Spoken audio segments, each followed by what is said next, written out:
Jay, do you believe in deja vu? Yeah, I do actually. I just think it's different than probably what everybody else does. So, what if I told you that there's a theory that has a lot of popularity and has been gaining a lot of popularity, that there actually is a reason for our deja vu other than what scientists will tell you what it is? Modern science would describe deja vu as your brain reorganizing thoughts while you're awake. Can't get any simpler than that. If you need a more basic explanation, go look it up yourself. Basically, when you go to sleep at night, your brain reorganizes the events of the day. When you receive Yeah, deja vu, supposedly your brain reorganizes it basically on the fly. like a Before I get cache reload. exactly right, before I give you my thought on that, what do you think that is, Jay? Yes or no? You buying that thought? Yeah, not really. Yeah, me neither. It's a load of crap. So first of all, right, deja vu. I get deja vu so bad sometimes that it makes me almost want to vomit. Right, that's a true story. Like like I feel it. It hits me. Right, like Hmm. that's the best way that I can describe it, man. Like that deja vu just hits me. And my own personal opinion on that is that we have been our sensory in our brains have been dumbed down or inhibited, and sometimes they break loose or sometimes they bleed out. And what you get is that what we're getting at that moment when you get mass deja vu like that is your full consciousness is awakening for a split second, and it's causing that crazy little overload for you to go in there where you're getting all of that information at once. That's just my personal belief. But Well, I however, mean, there's some credibility to that, right, right? yeah, I've been doing a long time ago. I looked into the Stargate project, right? Back before the internet and before there was like you know real research that could be done about that sort of thing. Um, and so I've been following up on it, like kind of what the general thoughts about it are these days, and there's been some renewed interest in it because if you think about it, one of the things with the Stargate project was everything everywhere all at once, right? That idea that it's all just kind of one big timey-wimey ball. right. But this is the theory that's picking up speed right now, Jay, is that there's actually a soul catcher on the moon that forces us to reincarnate in Back per- shoots us perpetuity, shoots us back to Earth. perpetuity that gets sent back down to Earth, right? Hmm. And believe it or not, I got some receipts for it.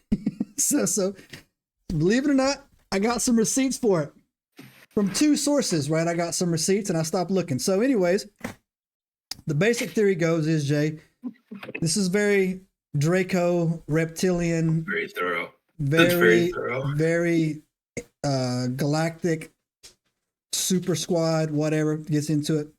But however, there's been several books written about this, and the CIA is interested. So let me tell you a little bit about this as I we get know. I saw that. when we get into I was this. trying to.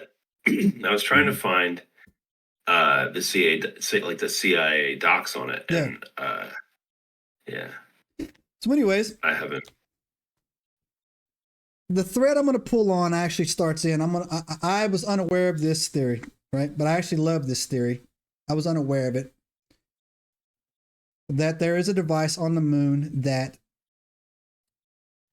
traps our souls on Earth, right? And forces us to immediately reincarnate back on the Earth and prevents us from achieving our higher states of consciousness. Therefore, you experience multiple lifetimes. And that's what causes deja vu. You're either reliving the same cycle or supposedly they wipe our memories when this happens as well. And when we come back, and then the more times you've been wiped, the less effective the wiping becomes.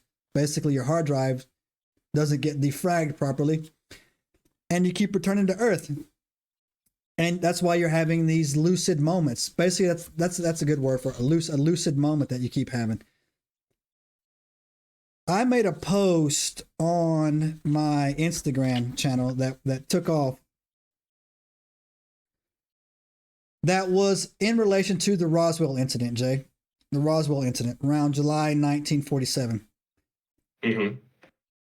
Supposedly, I got the receipts for this. I'm just going to roll it out and I'll give you where to go and look it up. Enigmites when you look it up.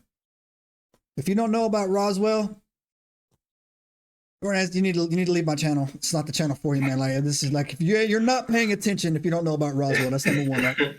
If you've never let's yeah couch that a little. If you've never ever heard of Roswell, start there. Start there. We actually have a podcast somewhere and a thing you can go look it up. But yeah. During 1947, the Roswell crash, I actually read this book called The Day After Roswell that was written by this major general at the time, this U.S. Army guy. And he actually went on to say that they recovered some of these bodies. And one of these bodies was actually in fairly good shape. And it chose to communicate with a Army field nurse named Matilda O'Donnell McElroy. That was her name. And this was recorded in a book later written by a man named Lawrence R. Spencer. The name of that book is called Alien Interview. You can go and get that book on Amazon. It's not hard to get. You can go on YouTube and hear it too. Now, what Matilda said is she was befriended by this alien, and his name was Ariel, A-I-R-L, right? And what Ariel told her is that